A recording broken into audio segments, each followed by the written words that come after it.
고린도후서 13장 1절에서 13절입니다. 고린도후서 13장 1절에서 13절. 제 성경이 신약성경 300페이지입니다.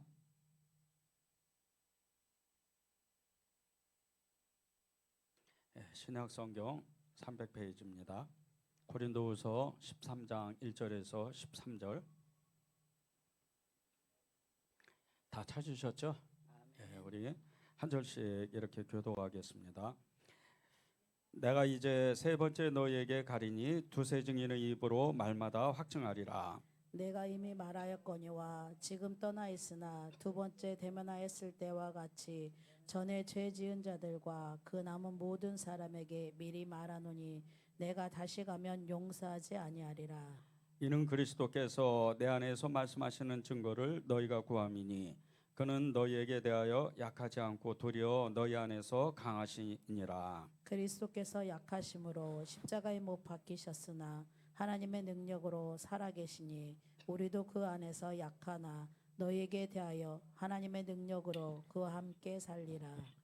너희는 믿음 안에 있는가? 너희 자신을 시험하고 너희 자신을 확증하라. 예수 그리스도께서 너희 안에 계신 줄을 너희가 스스로 알지 못하느냐? 그렇지 않으면 너희는 버림받은 자니라. 우리가 버림받은 자 되지 아니한 것을 너희가 알기를 내가 바라고 우리가 하나님께서 너희로 악을 조금도 행하지 않게 하시기를 구하노니 이는 우리가 옳은 자임을 나타내고자 함이 아니라 오직 우리는 버림받은 자 같을지라도 너희는 선을 행하게 하고자 함이라.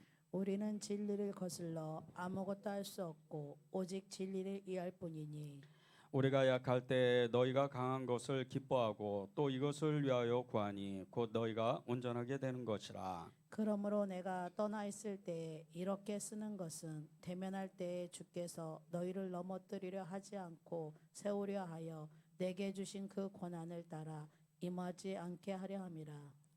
마지막으로 말하노니 형제들아 기뻐하라. 온전하게 되며 위로를 받으며 마음을 같이하며 평안할지어다. 또 사랑과 평강의 하나님이 너희와 함께 계시리라. 거룩하게 입맞춤으로 서로 문안하라. 모든 성도가 너희에게 문안하느니라. 함께 읽겠습니다. 주 예수 그리스도의 은혜와 하나님의 사랑과 성령의 교통하심이 너희 무리와 함께 있을지어다. 아멘. 네, 우리 이제 고린도 전후서 우리 이렇게 강해가 이제 오늘로서 이제 끝나는데 우리 이렇게 말씀 기도하면서 하나님이 주신 은혜가 너무나도 컸습니다. 오늘 이 고린도후서 13장은 두 단원으로 이렇게 나눌 수 있습니다. 1절에서 10절까지 나누고 그리고 11절에서 13절까지 이렇게 두 부분으로 나눌 수 있습니다. 우리가 이렇게 주일 예배를 드리면 그 끝에 이제 제가 이렇게 이제 목사인 제가 늘 이렇게 축도를 하잖아요. 여러분들을 위해서 이렇게 축복 기도를 하고 이렇게 하는데 이 모든 근거가 사실은 이렇게 고린도후서 13장 이 10절에서 11절에서 13절 이 바울이 고린도 교회를 축복하는 이 말씀이었습니다. 근데 이것이 얼마나 큰 축복이냐면요. 여러분이 늘 이렇게 예배드리고 그리고 맨 마지막에 이 축도를 할 때 기도를 받을 때 그리스도 안에서 아멘으로 이렇게 화답하는 것이 굉장히 중요합니다. 이 축도를 할 때 여러분들이 예배가 끝나잖아요. 예배가 끝나고 정말 하나님 그렇습니다. 지금까지 말씀하신 모든 것과 앞으로도 기도한 모든 것들이 이루어질 것입니다. 그것을 저는 믿습니다. 그렇게 고백하는 것이 여러분의 삶에서 그대로 이루어집니다. 그 이유는 딱 한 가지예요. 여러분은 예수님의 사람이고 말씀의 사람이고 성령의 사람이기 때문입니다. 특별히 예수님의 사람이다, 성령의 사람이다. 이것은 너무나 중요해요. 믿는 대로 역사한다. 이것이 실제적으로 불과 얼마 전까지만 해도 정말 이렇게 한 30년, 40년, 50년 이 전까지만 해도 믿는 대로 역사하는 놀라운 은혜가 임했어요. 영적으로나 또 삶 속에서도 실제 이 한국교회 안에 그런 놀라운 기적과 같은 일들이 일어났었는데 지금은 어느새 그냥 예배 1시간 드리고 끝나는 그런 일들이 너무 많아지고 그리고 말씀을 듣고 찬양하고 내 자신이 하나님 앞에 기도하는데 그것이 믿어지지 않는, 어찌 보면 이렇게 믿음이 100으로 따지면 한 50%밖에 되지 않는 그런 시대가 지금 왔습니다. 우리가 아주 간단하게 이야기를 하면요, 정말 하나님 앞에 우리가 성경을 읽고 기도하고 또 그리고 우리가 정말 예배를 드리고 하나님 앞에 애쓰고 수고하고 봉사할 때 이것이 하나님이 나에게 어떤 축복으로 나타날 건가? 물론 땅에 있는 것을 구하는 것은 아니에요. 내 자신만 복을 받는 건 아닙니다. 그러나 하나님은 이 땅에서 이 세상을 창조하실 때 땅을 정복하고 다스리라 그랬어요. 그리고 하나님의 것을 하나님 앞에 드려지게 될 때 하나님께서 그 모든 것을 축복하신다 그랬어요. 땅을 내가 밟는 땅을 내가 주리라 그렇게 하나님이 말씀하시고, 그렇게 이 땅 가운데에서 그리스도의 증인으로서 예수 그리스도의 사람으로서 살다가 하나님 나라에 갔을 때 영적인 그 축복을 받는 거예요. 이 땅에서 그냥 고생하다가 좀 너무 힘들게 살다가 그렇게 가는 게 아닙니다. 여러분이 여러분의 입을 크게 열고 정말 여러분의 그 영적인 정말 그 놀라운 그 소원들을 크게 입을 열어서 하나님 이렇게 채워주십시오. 나의 삶 가운데에서 현실적인 이 삶의 모든 영역에서 축복해 주십시오. 그렇게 기도한다면 하나님 앞에 정말 그것이 상달된다면 오늘 이 시간도 그것이 응답되는 거예요. 우리가 이 땅에서 복을 받는 조건 딱 한 가지는 예수 그리스도로 충만한 거예요. 다른 것은 없어요. 그의 이 예수 그리스도로 충만하고 성령으로 충만하고 말씀으로 충만할 때 그 모든 것이 실제적으로 이루어진다는 거죠. 오늘 이 고린도후서 13장 말씀은 사실은 이 바울이 고린도 교회를 이제 세 번째로 방문하겠다 이렇게 시작을 해요. 세 번째로 방문하는데 그냥 방문하는 것이 아니고 그 고린도 교회 많은 성도들 사이에 자신을 그렇게 대적하고 자신을 그렇게 미워하고 박해하고 모함하는 그 사람들을 찾아가서 내가 정말 세상의 재판은 아니지만 하나님 앞에 정말 너희들을 말씀으로 정말 얼마나 잘못된지를 책망하겠다, 너희들을 혼내겠다, 그렇게 이 말씀을 시작합니다.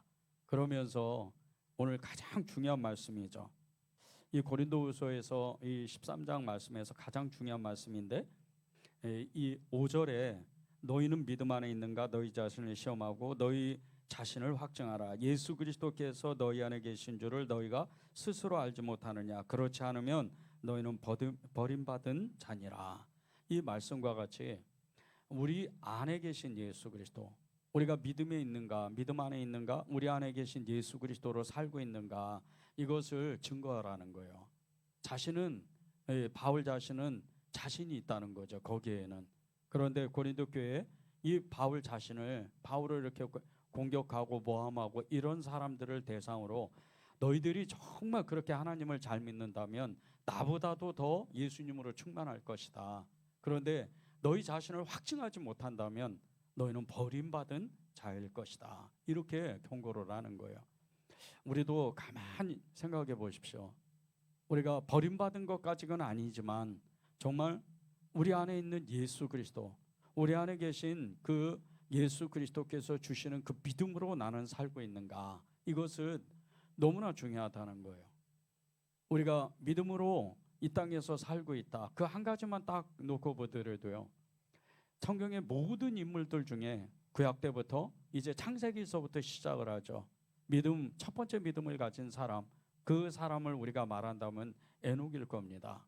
이 에녹이 믿음으로 300년 동안 하나님과 동행해서 그렇게 정말 산채로 하나님께 들림을 받아서 천국을 갔는데 이 에녹이 어떻게 살았겠어요?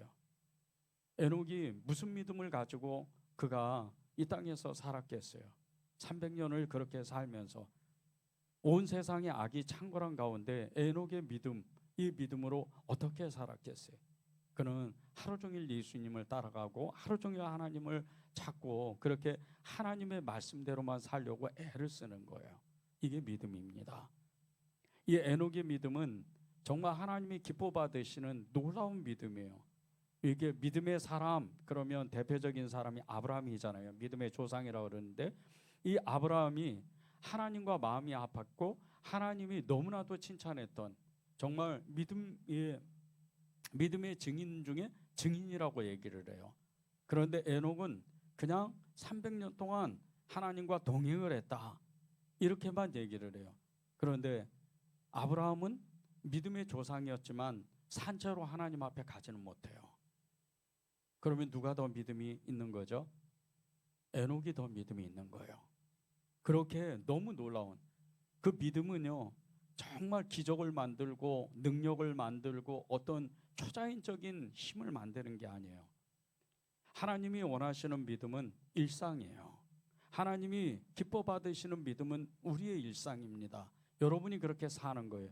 아침에도 힘들고 저녁에도 힘들고 하루 종일 힘든 일을 하는데도 불구하고 하나님을 믿습니다. 사랑합니다. 저는 하나님이 축복을 주실 겁니다. 그렇게 고백하는 것이 이 에녹의 믿음이었다는 거예요. 여러분이 그렇게 믿음으로 하나님 앞에 반응해야 돼요. 그런데 이 고린도 성도들을 향해서 바울이 그렇게 정말 자신을 대적했던 이 사람들을 향해서 너희가 믿음 안에 있는가 너희 자신을 시험하라는 거예요. 진짜로 그렇다면, 너희가 진짜로 믿음이 있다면 나보다도 더 훨씬 더 주님을 사랑할 것이다. 그런데 그렇지가 않았다는 거예요. 우리가 믿음 안에 있으면요, 이 바울이 지금 이 고린도 교회 자신의 대적자들에게 정말 너희들이 사실이냐, 그 너희들의 믿음이 정말이냐 이렇게 따지는 것처럼 우리에게도 하나님은 어찌 보면 너희 안에 믿음이 있는가 이렇게 물어보실 수도 있다는 거예요. 왜? 주님은요 제자들에게 그리고 많은 군중들에게 그렇게 물어보셨어요. 믿음이 어디 있느냐? 믿음이 어디 있느냐? 너희가 믿음이 적은 자들아, 이렇게 자꾸 물어보시는 거예요.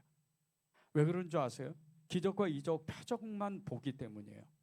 일상 속에서 주님이 먹고 마시고 그리고 주님이 행하셨던 모든 일들을 가만히 살펴보면요, 이 주님의 진짜 믿음, 죽은 자를 살리고 못 고칠 병을 고치고 오병이어 칠병이어 그런 기적을 만들어서 그런 엄청난 믿음을 하나님이 주신 적이 없어요.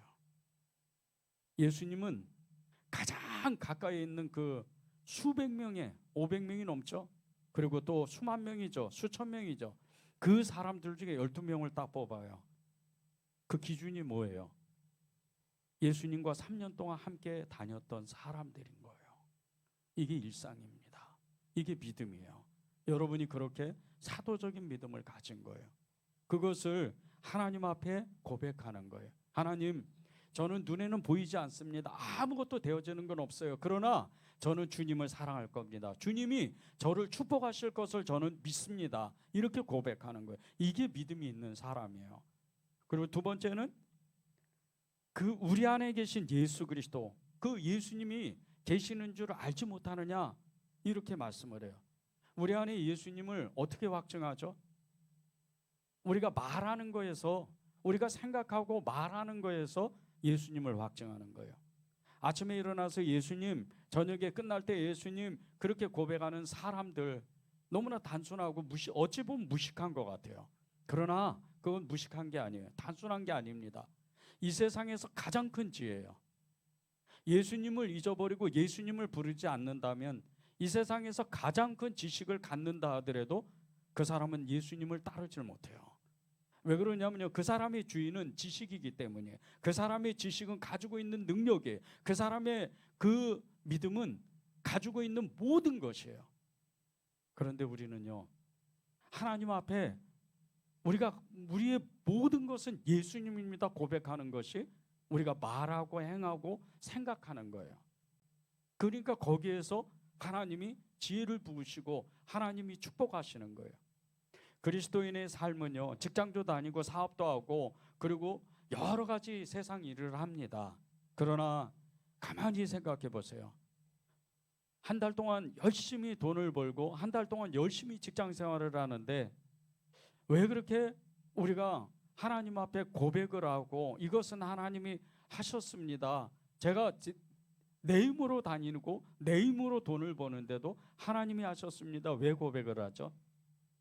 하나님이 우리를 지켜주시지 않았으면 우리가 직장에 다닐 수도 없고, 하나님이 우리를 지켜주시지 않았으면 돈을 벌 수가 없다는 거예요. 이게 하나님의 지혜예요. 그랬을 때 우리가 직장도 여기 다니고 저기 다니고 옮겨 다니고 사업을 하면서 확장하고 그렇게 돈을 버는 그 하나님의 신비로운 능력들이 그 안에 담겨 있어요. 예수님이 길이요 진리요 생명이라 그랬는데 우리를 천국까지 가시는 길도 인도하시지만 우리의 삶 속에서 우리의 모든 삶의 영역을 길로 인도하셔요. 그래서 왼쪽으로 가라, 오른쪽으로 가라, 누구를 만나라, 어떤 일을 해라, 어디서 어느 삶에서 삶의 그 정점 가운데서 그 삶의 여정 가운데서 하나님이 하라는 대로만 하면 우리는 돈을 벌 수가 있다는 거예요. 우리는 축복을 받을 수 있다는 거예요. 우리 안에 계신 예수님이 증거되는 건 그런 데서 일상 속에서 증거되는 겁니다. 어렵게 생각하지 마세요. 예수님이 우리 안에 증거된다 그러면 뭐 불같은 능력이 나타나고 기도하면 하늘이 열리고 정말 초자연적인 어떤 능력이 나타나고 죽은 자가 살아나고 귀신이 쫓겨나고 병이 고쳐지고 이런 것도 예수님이 증거되는 그 표적은 맞아요. 그러나 그것은 우리 일생 가운데 지속할 수가 없어요. 왜 그 많은 능력을 가지고도, 왜 많은 그런 은사를 가지고도 끝까지 그 믿음을 지키지 못할까요? 예수님이 없기 때문이에요. 은사자들 대부분 보면요, 제가 계속해서 그런 분들의 삶을 이렇게 볼 때 그분들이 끝까지 믿음을 지키지 못하는 것은 능력은 한 번이에요. 그리고 그 능력은 지속할 수가 없어요. 바울이 그랬죠. 베드로가 그랬죠. 어마어마해요. 바울과 같이 베드로와 같이 그런 엄청난 능력이 어디 있어요? 그냥 지나가는데 손수건만 놔도 병이 고쳐지고 귀신이 떠나고, 지나가는데 그 옷자락에만 사람이 놔도 병이 치유되고, 그런 놀라운 능력을 가졌던 이 베드로와 바울이 왜 그 능력을 지속하지 못해요? 왜 감옥에 갇히고 왜 나중에 그렇게 사람들에게 박해를 받고 끝내는 정말 순교당하는 그런 일들을 왜 겪어요? 그것이 지속이 안 된다는 뜻이에요. 여러분이 진짜 믿음은요, 그런 것에 있지 않습니다. 여러분이 일상 가운데 있는 거예요. 너희 안에 그리스도가 있는 것을 확증해라. 이것은요, 다른 게 아니에요. 여러분이 늘 일상 가운데에서 어떨 때는 어느 문제를 가지고 하나님 너무 아파요, 너무 힘듭니다, 도와주셔야 돼요. 이게 진짜예요. 우리가 울어야, 부모님이 그 아기가 울어야 정말 뭘 도와주고, 그리고 아기가 울어야 필요한 것을 채워주잖아요. 하나님 아버지도 똑같습니다. 우리가 많이 울면 울수록요, 하나님의 은혜는 더 커요. 우리가 하나님 앞에 때를 쓰면 쓸수록 하나님의 은혜는 더 크게 나타나게 되는 거예요. 그때마다 예수님은 증거되는 거예요.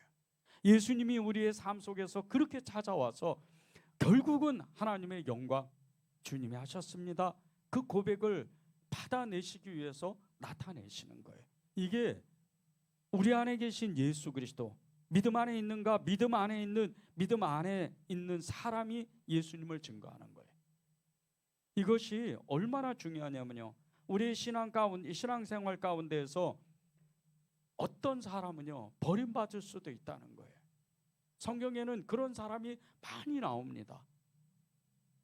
그렇게 바울을 대적했던 이 후메네와 알렉산더, 이 사람들이 성령으로 시작했다가 육신으로 마친 사람들이에요.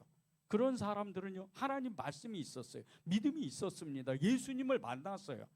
그런데 예수님을 찾지 않으니까 계속해서 다른 복음을 찾으니까, 다른 것을 찾으니까 예수님 없어도 살 것 같은 그런 어처구니 없는 그 믿음, 거짓 믿음을 받으니까 끝내는 바울을 대적하고 예수님까지 대적하고 그들은 하나님을 떠나는 그런 삶을 되는 거예요. 그래서 바울이 이 후메네와 알렉산더, 이 사람들 대표적이죠.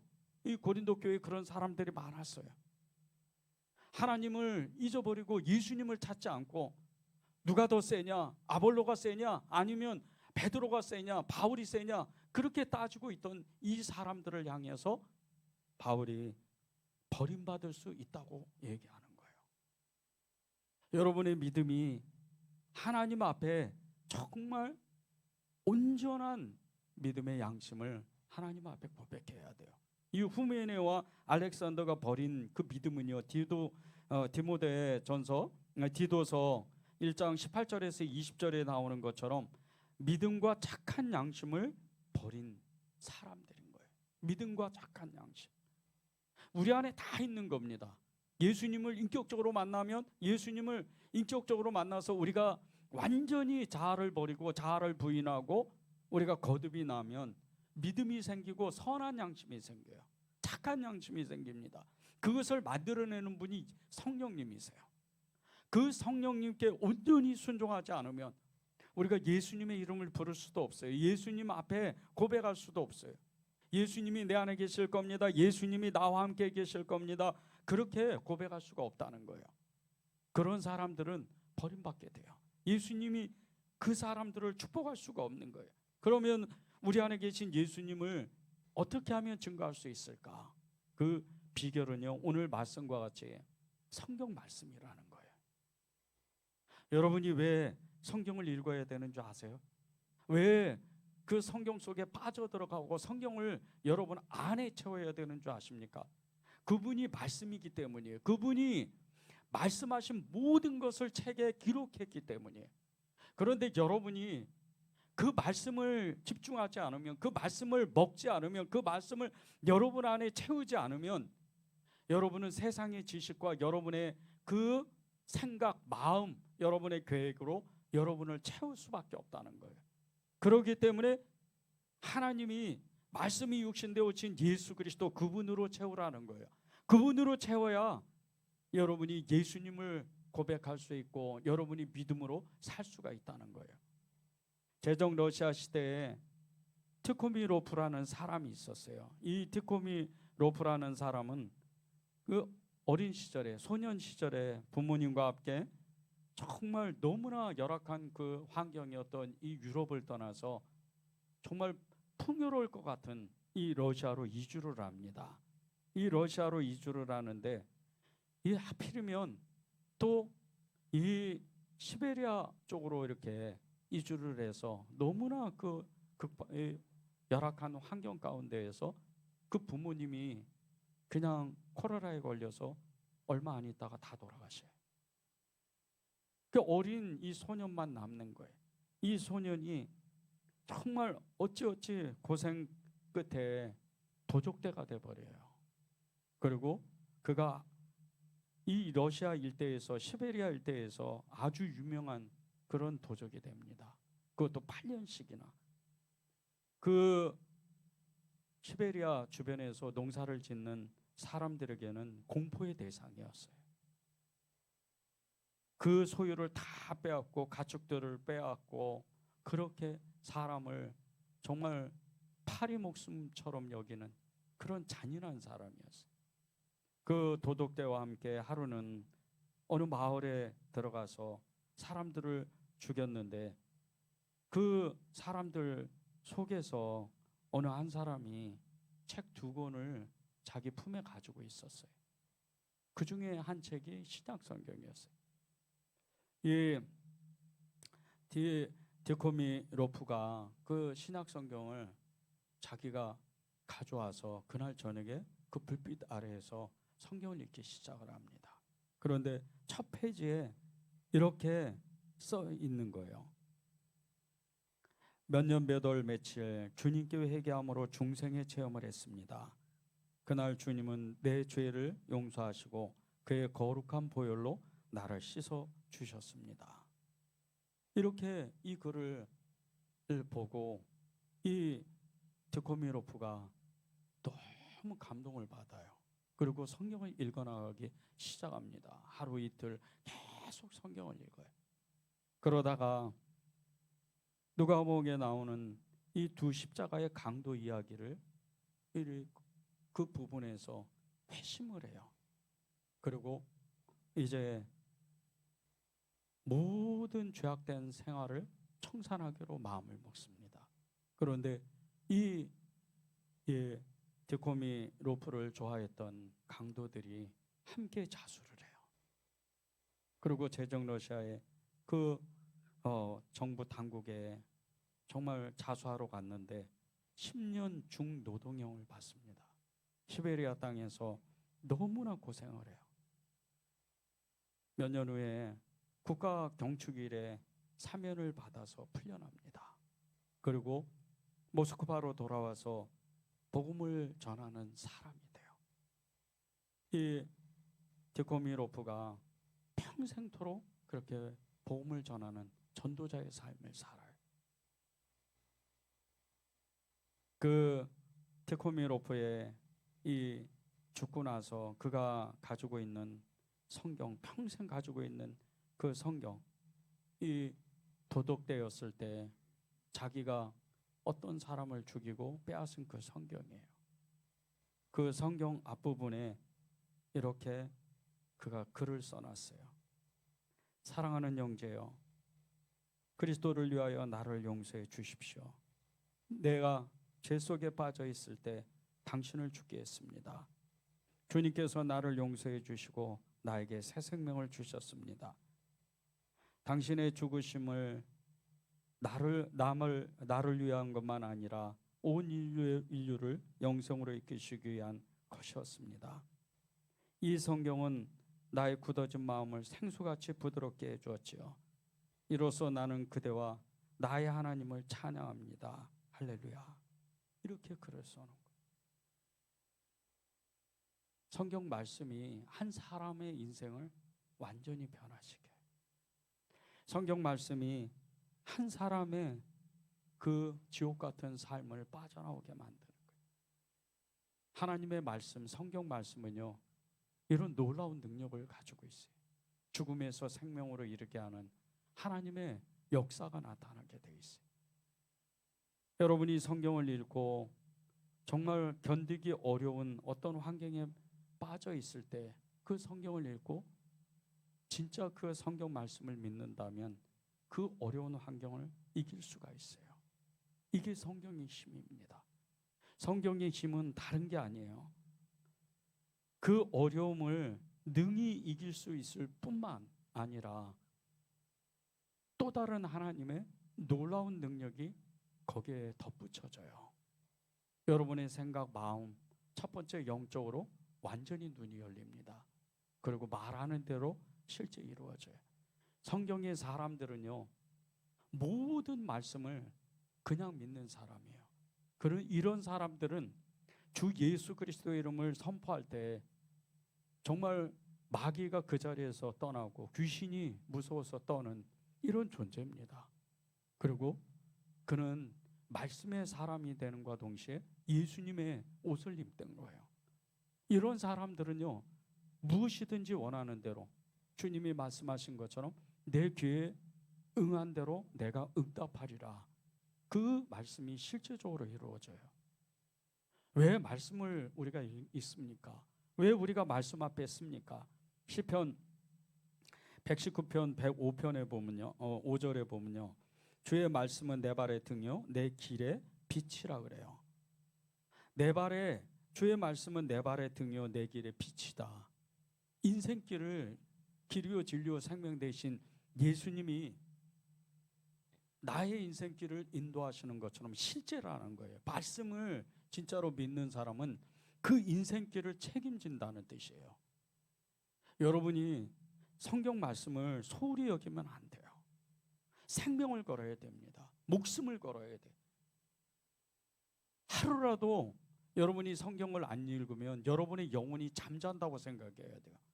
실제 잠자는 영혼들은요, 일어나지 못해. 잠언서에 보면 게으르다 해서 진짜 그 숟가락을 그 입에 떠줘야만 먹는 사람이 있다는 거예요. 이런 사람은요, 성경 말씀에 사로잡히질 못해요. 성경 말씀을 우리가 죄송합니다. 성경 말씀에 사로잡히기 시작하면 하나님의 그 놀라운 믿음이 우리의 그 생각 가운데서 나타나기 시작하는데, 이 생각 속에서는요, 하나님이 우리가 생각하는 모든 것들이 요한복음 14장에 나오죠. 모든 것을 생각나게 하신다 그랬어요. 그런데 제자들이 나중에 예수님이 부활하시고 하늘로 승천하시고 나서 제일 먼저 한 게 뭔지 아십니까?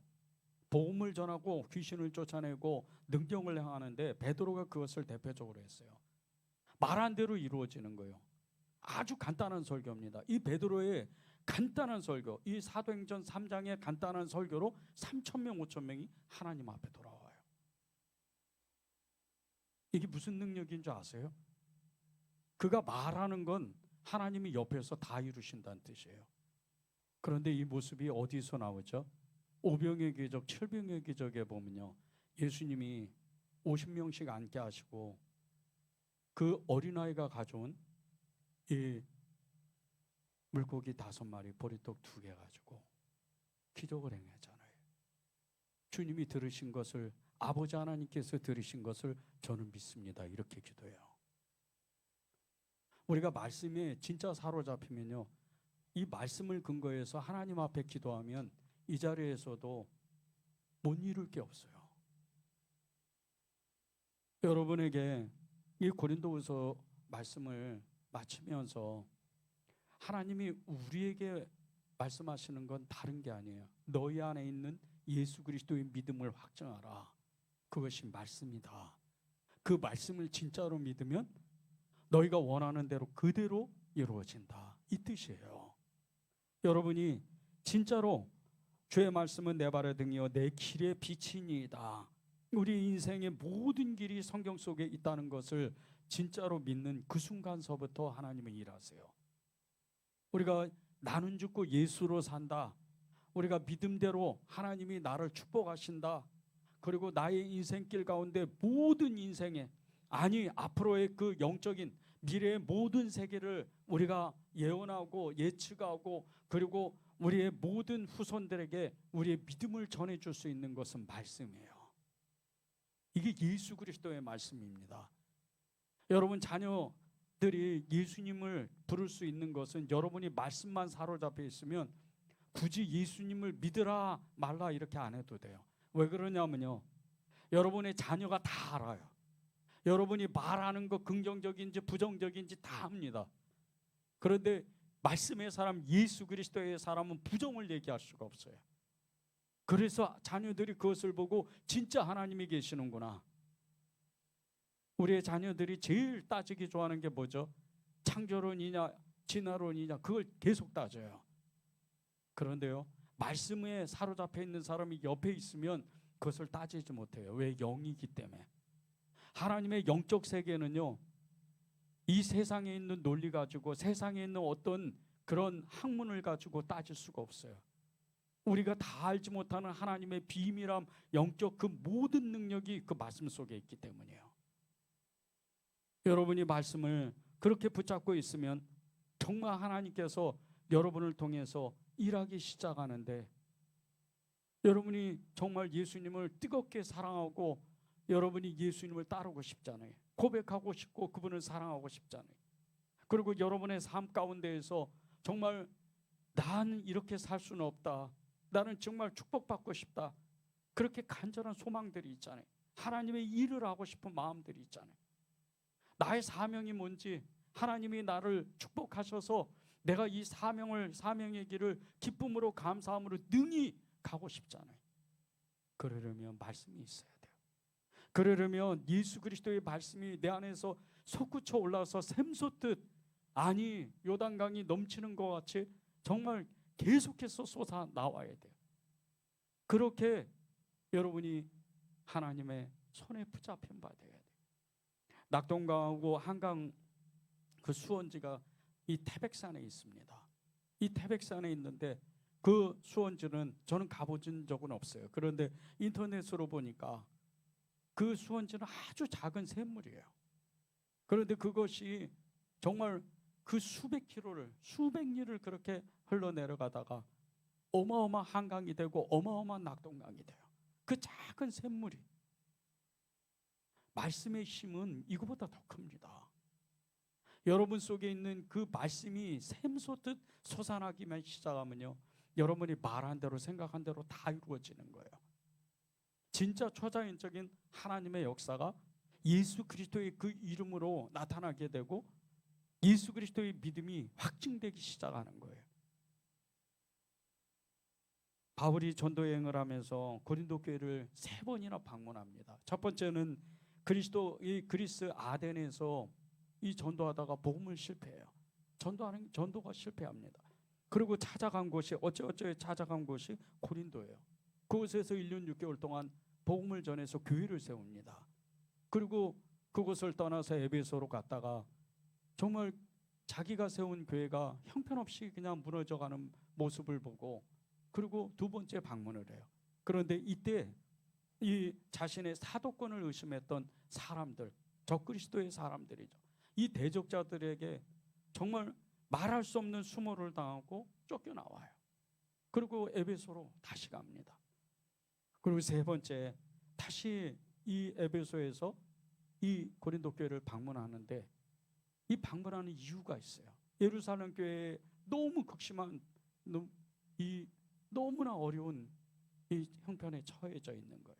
그리고 그 예루살렘 교회를 위해서 이 고린도 교회를 중심으로 아가야 지방 그리고 이 유럽 지방에서 여러 교회에서 헌금을 해요. 그 헌금을 가지러 가는 거예요. 그렇게 이 바울이 예루살렘 교회를 돕기 위해서 고린도 교회를 방문하는데 그냥 가는 게 아니에요. 또 한 가지 이유가 있는 거예요. 우리가 말씀을 처음 나눌 때 자신의 대적자인 이 정말 많은 이 사람들, 자신을 싫어했던 모함했던 그리고 자신을 정말 이 배격했던 이런 사람들, 배척했던 이런 사람들에게 정말 하나님의 엄중한 심판을 내리기 위해서 찾아가는 거예요. 그런데 그냥 찾아가지 않습니다. 말씀을 가지고 찾아가는 거예요. 1절에서 3절을 제가 읽겠습니다. 내가 이제 3번째 너희에게 가리니 두세 증인의 입으로 말마다 확증하리라. 내가 이미 말하였거니와 지금 떠나 있으나 2번째 되면 했을 때와 같이 전에 죄 지은 자들과 그 남은 모든 사람에게 미리 말하노니 내가 다시 가면 용서하지 아니하리라. 이는 그리스도께서 내 안에서 말씀하시는 증거를 너희가 구함이니 그는 너희에게 대하여 약하지 않고 도리어 너희 안에서 강하시니라. 하나님이 이 베드로를 자신을 부르는데 말씀하시는 증거가 있었다는 거예요. 그거를 내가 너희를 만나며 확증하겠다는 거예요. 근데 그것이 1절에 나와 있는 두세 증인의 입으로 말마다 확증하리라. 이 말씀을 근거해서 간다는 거예요. 그런데 이 말씀이 어디에 있냐면요, 두세 증인의 입으로 말마다 확증하리라. 신명기 19장 15절에 보면 그 악한 일을 한 사람들에게 한 사람의 증인을 세우지 말고 두세 사람의 증인을 세워서 재판하라 그래요. 이 바울이 성경 전체를 꿰뚫은 사람이잖아요. 그러니까 너희가 이 말씀을 알고 있을 거야. 그래서 내가 이 말씀을 근거해서 내가 너희를 찾아갈 거다. 그리고 너희와 재판을 하겠다. 그렇게 선언을 하는 거예요. 그런데 이 말씀하시는 증거, 내 안에서 말씀하시는 이 증거가 너무나도 분명하다. 그것은 디도서 1장 1절에서 13절에 나오는 것처럼 하나님이 자기를 이 디모데서 1장 1절에서 13절에 나오는 것처럼 하나님이 자기를 택하셨다는 거예요. 사도로. 근데 그것이 그냥 이렇게 한 번 이야기한 것이 아니고 사도행전 9장 15절에도 보면 이 아나니아, 예수님의 제자죠. 예수님의 제자에게 가서 네가 안수하고 그의 눈을 뜨게 해라 이렇게 하는데 정말 이 아나니아 입장에서는 지금 교회를 박해하는 사람이잖아요. 사울이잖아요. 아직은. 그런데 주님이 말씀하세요. 내가 택했다. 그가 온 세상 이방인들에게 복음을 전하는 사람이 될 거다. 내가 택한 그릇이다. 이렇게 표현을 하는 거예요.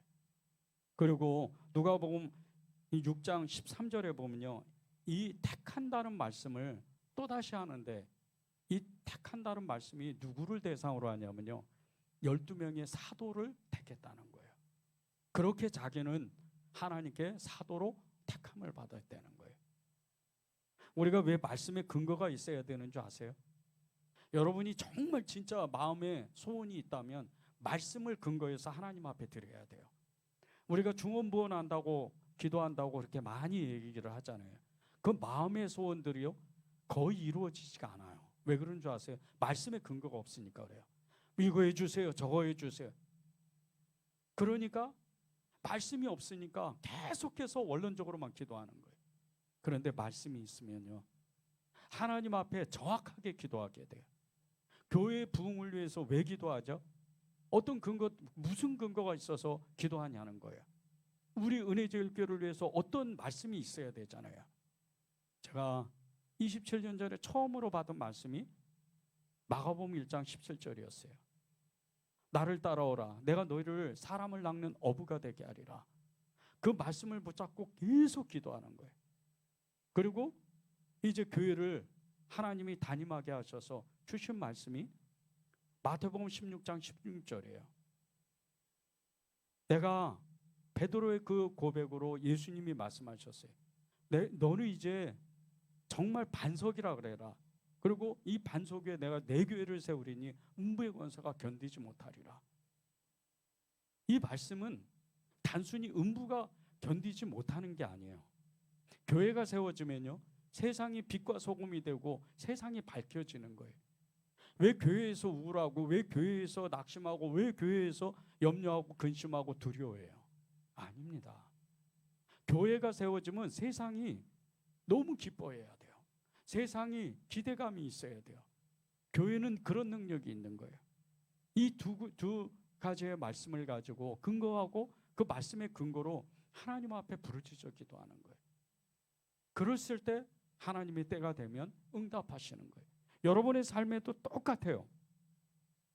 이스라엘 민족이 가나안 땅에 대한 약속의 말씀을 받고 그 전쟁을 벌여요. 10여 년 동안 전쟁을 벌이고 다 땅을 차지합니다. 그런데 불과 얼마 시간이 지나지 않아서 다 또 무너지기 시작하는 거예요. 왜 그런 줄 아세요? 처음에는 말씀이 있었는데 나중에 가서 안주하니까 말씀이 사라지기 시작하는 거예요. 힘을 잃어가요. 여러분이 간절히 원할 때는 말씀이 있어요. 그런데 그 기도가 응답이 되면 힘이 없어지는 때가 와요. 그때가 제일 위험할 때예요. 저도 마찬가지예요. 교회도 마찬가지입니다. 하나님 앞에 응답받고 더 기도해야 되는 것은 말씀이에요. 그래야 무너지지가 않아요. 여러분의 삶에서 평생토록 정말 하나님께 쓰임받고 영적인 그 놀라운 능력을 체험하고 하나님께 정말 너무나 축복을 받는 그런 삶을 살려면요 끝까지 말씀이 여러분을 이끌어가야 돼요. 그래서 그 말씀이 여러분 안에서 확증되고 예수 그리스도가 여러분을 통해서 증거되고 그 삶 속에서 고백되어질 때 여러분의 그 자녀들이 그리고 여러분 주위에 있는 사람들이 교회가 부흥하고 구원되는 놀라운 역사가 일어나는 거예요. 하나님은요 우리에게 정말 하나님이 말씀하신 것처럼 1절에 나오죠. 두세 증인의 입으로 말마다 확증하리라. 확증하는 거예요. 그렇습니다. 저 안에는 하나님의 말씀이 있어요. 말씀이 육신되어 오신 그분이 계셔요. 그런데 그분 혼자 계시는 게 아니잖아요. 예수님이 계신 곳은 성령님이 계세요. 성령님이 계신 곳에는 하나님 아버지가 계시는 거예요. 그걸 성삼위 일체 하나님이라고 그래요. 그런데 그분이 한 분이 계시는데도 세 분이 계시고 그러면 어떻게 해요? 히브리서에는 자기보다 높은 그 존재가 그것을 확증한다 그랬어요. 여러분이 예수님의 이름을 부르고 내 안에 계십니다. 말씀으로 계십니다. 그럴 때 여러분 안에는 이미 창조의 능력이 있고 여러분 안에는 죽은 자도 살려내는 그 믿음의 놀라운 능력이 있는 거예요. 왜 그런지 아세요? 말씀이 육신되어 오신 예수 그리스도 그분이 함께 있는과 동시에 그 세상을 다 만들어내시고 운행하시는 성령님이 계시는 거예요. 그리고 그 모든 것을 확증하시는 아버지 하나님이 거기 계시는 거예요. 그렇기 때문에 여러분의 그 입에서 나오는 그 선포가 말씀에 근거하면 능력이 되는 거예요. 이스라엘 민족이 그렇게 끝내 멸망하였던 그 모든 그 실수는요 말씀이 사라졌기 때문이에요. 지금은 말씀이 너무나도 풍성한 그런 시대입니다. 인터넷만 들어도 정말 얼마나 많은 목사님들이 말씀을 선포해요. 그런데 왜 이게 우리를 축복하지 못하는 줄 아세요? 말씀은 많은데 그 말씀을 붙잡지를 않는 거예요. 그냥 흘러가는 거예요. 귀에서 왼쪽에서 오른쪽으로 그냥 흘러가요. 그러니까 이 말씀이 능력이 안 돼요. 붙잡아야 돼요. 말씀이 지나가지 못하게 내가 딱 막고 서 있어야 돼요. 그래야 하나님의 그 말씀이 실제가 되는 거예요. 여호수아가 저희 정말 하나님의 말씀을 붙잡으니까 태양과 달이 아얄론 계곡에서 멈출 때 그때 보세요. 하나님의 그 말씀을 가지고 이 자연의 모든 이치를 막아버려요. 말씀을 근거하니까. 이게 믿음인 거예요. 여러분의 일상 가운데 평소에 그런 능력이 있는 거예요. 5절에 보세요. 다시 한번 제가 읽겠습니다. 너희는 믿음 안에 있는가 너희 자신을 시험하고 너희 자신을 확증하라. 예수 그리스도께서 너희 안에 계신 줄을 너희가 스스로 알지 못하느냐. 그렇지 않으면 너희는 버림받은 자니라. 우리는 버림받은 자는 아니에요. 그러나 우리 안에 있는 예수 그리스도를 말씀으로 확증하지 못한다면, 믿음으로 확증하지 못한다면 어찌 보면 하나님이 우리 안에서 통탄하시는 거예요.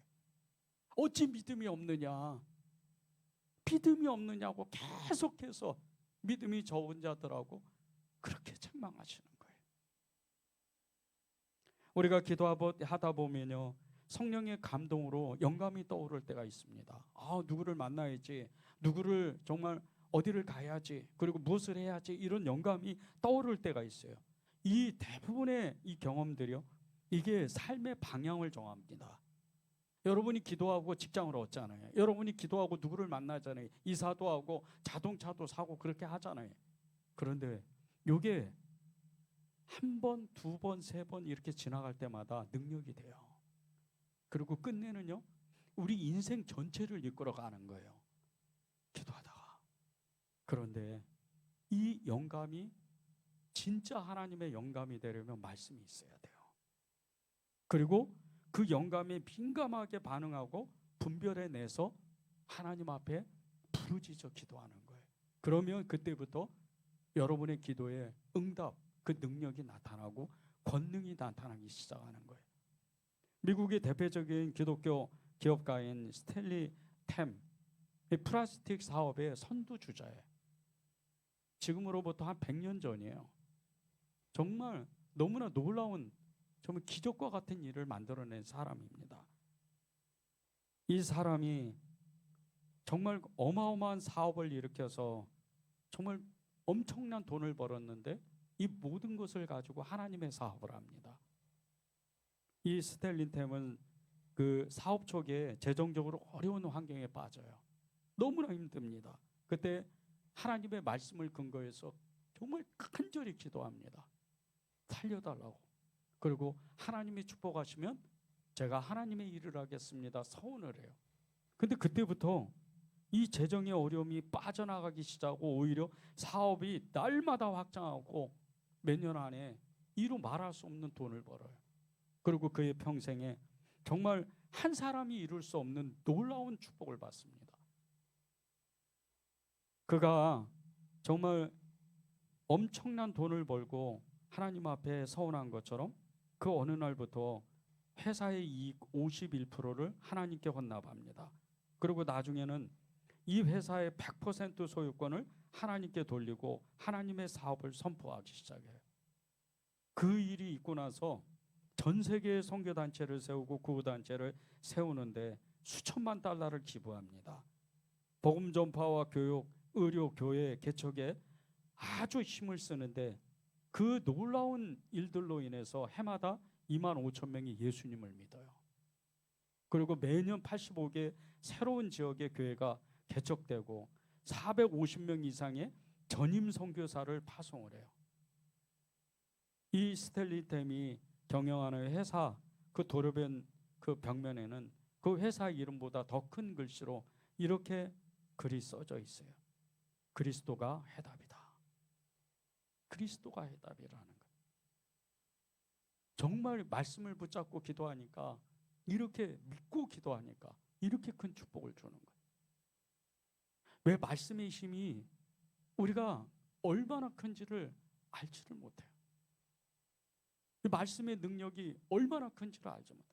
말씀으로 세상을 지었다, 말씀으로 세상을 창조했다, 우린 귀로만 알아요. 우리 지식으로만, 머리로만 압니다.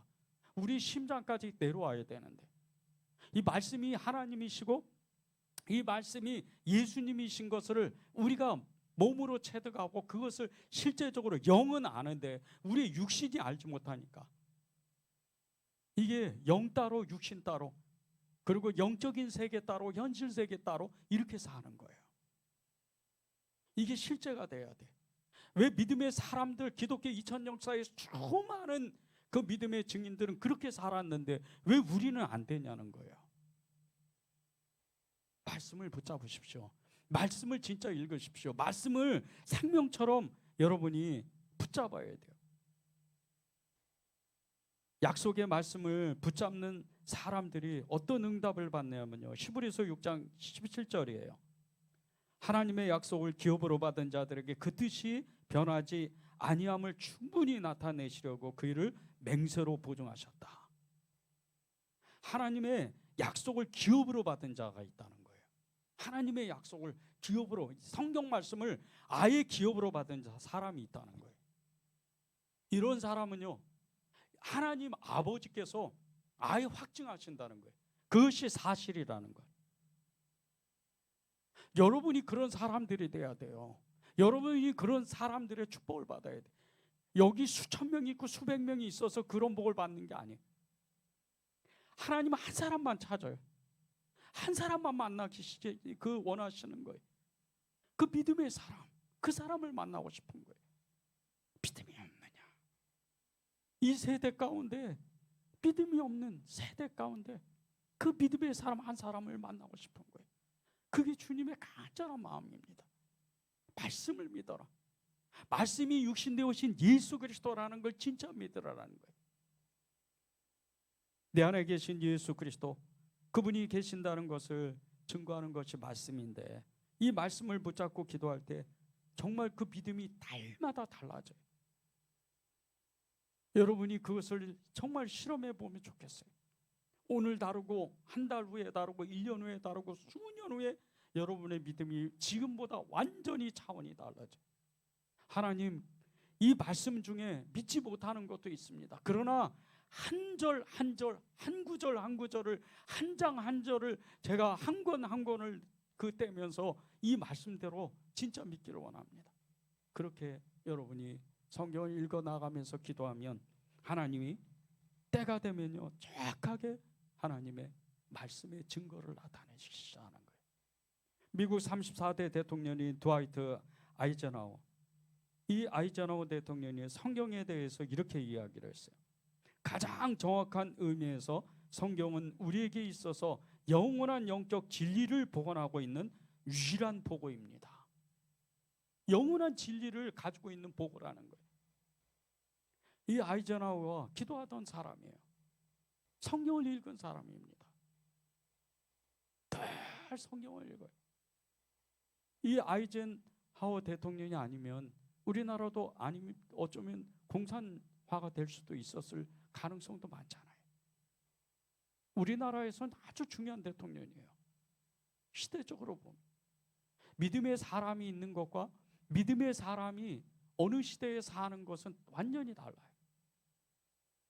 여러분이 여러분 가정을 진짜 행복하고 축복되게 만들려면 여러분이 말씀의 근거에서 예수 그리스도의 믿음을 가지고 있어야 돼요. 그러면 여러분 가정이 구원될 뿐 아니라 행복한 가정이 되는 거예요. 그 믿음이 천대까지 내려가는 거예요. 그리고 그 믿음의 놀라운 축복이 여러분의 삶 속에서 나타나기 시작하는 거예요. 하나님의 진리는 정말 그 말씀 속에 있는데 우리가 사랑하고 용서하는 능력도 하나님의 말씀에 있습니다. 그 말씀 속에는요, 이를 말할 수가 없어요. 8절을 보세요. 우리는 진리를 것을 아무것도 할 수 없고 오직 진리를 위할 뿐이다. 진리를 알지니 진리가 너희를 자유케 하리라.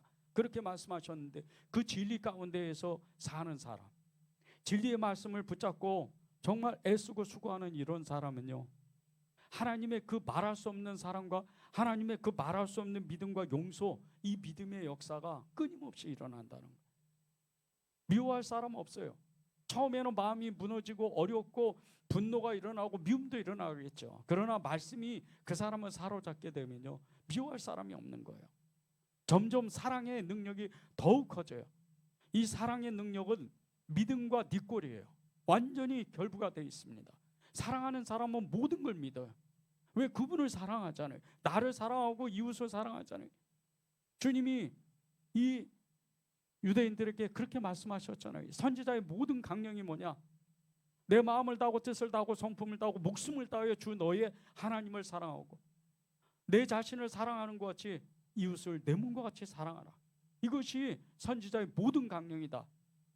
다르게 말씀드리면 선지자의 모든 강령, 하나님의 모든 말씀이 가르치는 그 사랑의 능력, 제 진리가 이 두 가지의 말씀으로 압축되어 있다는 거예요. 이 말씀만 제대로 알면요, 우리는 모든 걸 해내는 사람이 되는 거예요.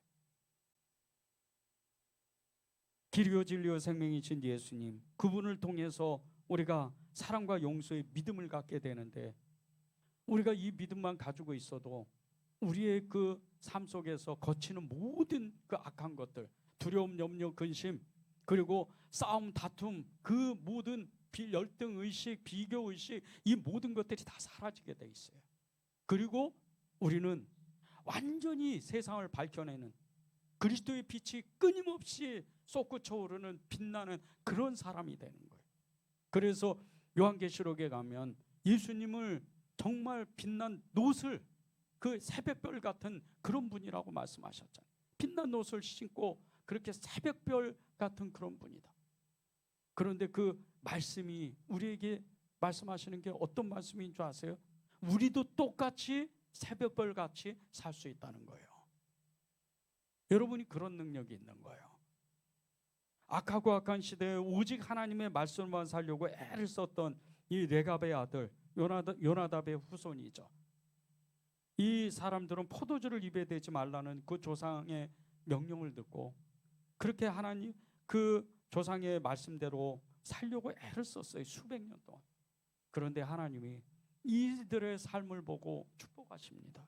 예레미야 선지자에게 그렇게 말씀하세요. 믿음의 증인들이 이런 사람들이다.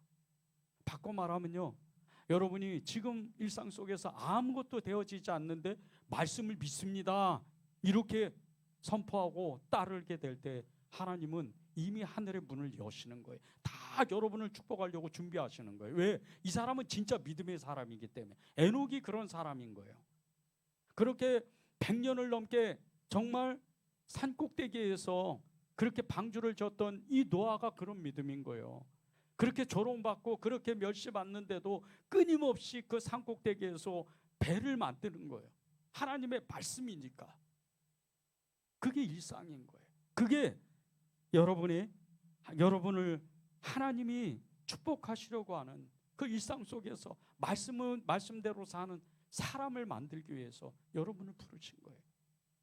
진리의 말씀을 붙잡고 사는 사람의 그 마지막 이 바울의 인사를 보세요.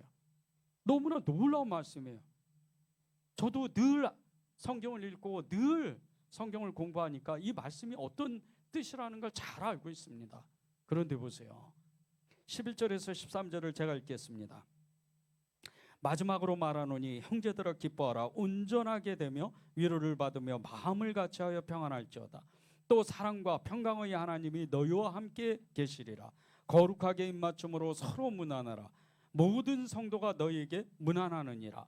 주 예수 그리스도의 은혜와 아버지 하나님의 사랑과 성령의 교통하심이 너희 무리와 함께 있을지어다. 여기 세 가지의 메시지가 있어요. 첫 번째 보세요. 마지막으로 말한다. 형제들아 기뻐하라. 온전하게 되며 위로를 받으며 마음을 같이하여 평안할지어다. 그런데 이 형제들이 누구예요 지금? 그냥 고린도 교회에 바울을 좋아하는 사람만 있는 게 아니고 바울의 대적자들도 있어요. 그들을 향해서 형제들이라 그래요. 말씀의 사람, 예수 그리스도의 사람이 이런 사람인 거예요. 미워할 사람이 없어요. 오히려 축복이에요. 그런데 이게 어떤 능력이에요?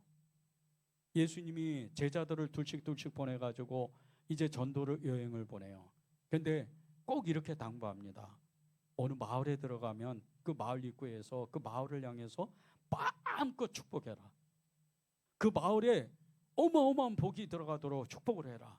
그런데 그들이 받을 그 그릇이 안 되면 그 모든 것이 너에게 올 거다. 보세요. 한 사람이 한 가정이 아니에요. 한 마을입니다.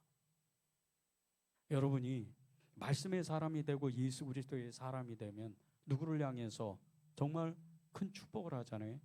그 사람이 받을 그릇이 안 되면 모든 게 여러분한테 돌아와요.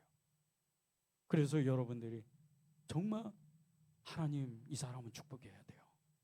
하나님이 마음껏 축복하시는데 성경에 있는 모든 말씀을 근거해 가지고 이 사람을 어마어마하게 축복해 주십시오. 그러면 그 사람이 받지 못하면 여러분한테 다시 돌아오는 거예요.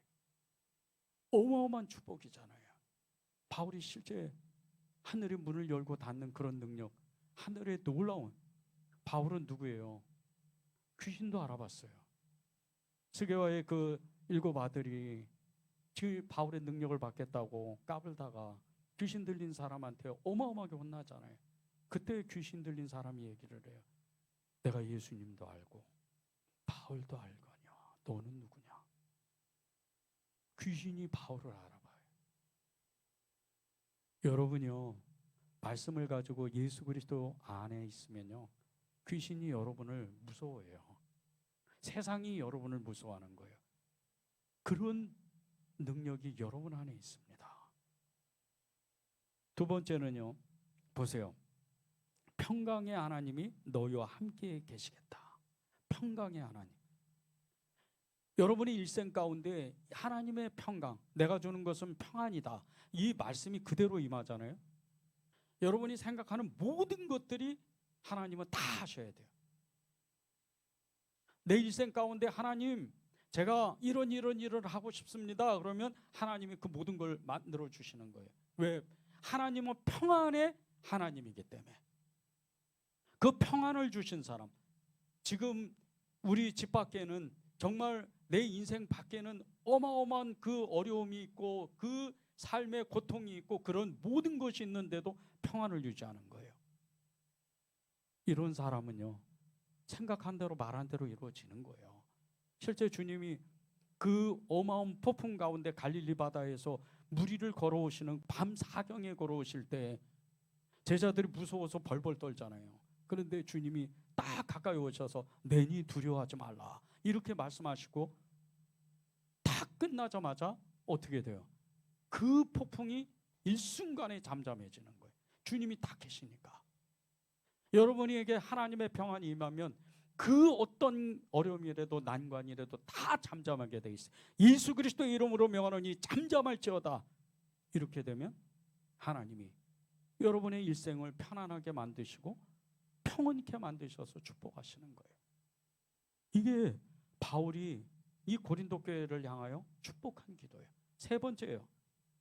13절입니다. 주 예수 그리스도의 은혜와 하나님의 사랑과 성령의 교통하심이 너희 무리와 함께 있을지어다. 성삼위 하나님이 지금 함께 계신다는 거잖아요. 성삼위 하나님. 주 예수 그리스도의 은혜와 하나님의 사랑과 성령의 교통하심이 너와 함께 있을 거다. 이런 사람은 어디를 가든 무엇을 하든 내가 어떤 곳에 있든지 하나님이 언제나 함께 하시고 세상 끝날 때까지 내가 너와 함께 하리라 말씀하신 그 약속의 말씀, 마태복음 그 18장 18절에서 20절에 나오는 것처럼 세상 끝날 때까지 나와 함께 있다는 거예요. 어마어마한 축복이잖아요. 말씀의 사람은 이렇게 축복을 받아요. 여러분이 그 말씀의 사람이 되고 믿음의 사람이 되고 여러분이 진리의 말씀을 가지면요, 여러분이 말한 대로 이루어지는데 이것은 믿음의 사람의 입술에 강력한 힘을 가지고 있는 능력을 받아요. 여러분이 그런 축복을 받아야 돼요. 우리 5절 마지막으로 읽고 찬양하고 우리 기도하면 좋겠습니다. 너희는 믿음 안에 있는가? 너희 자신을 시험하고 너희 자신을 확증하라. 예수 그리스도께서 너희 안에 계신 줄을 너희가 스스로 알지 못하느냐. 하나님, 정말 그렇습니다. 하나님께서 예수 그리스도 안에, 정말 우리 안에 계신 예수 그리스도 안에 있는 그 믿음을 우리에게도 주십시오. 하나님, 그래서 제가 이 땅에 살면서 그리스도의 그 함께 계신 확증하는 그런 축복을 받게 하여 주시옵소서. 그렇게 여러분이 기도하시기 바랍니다.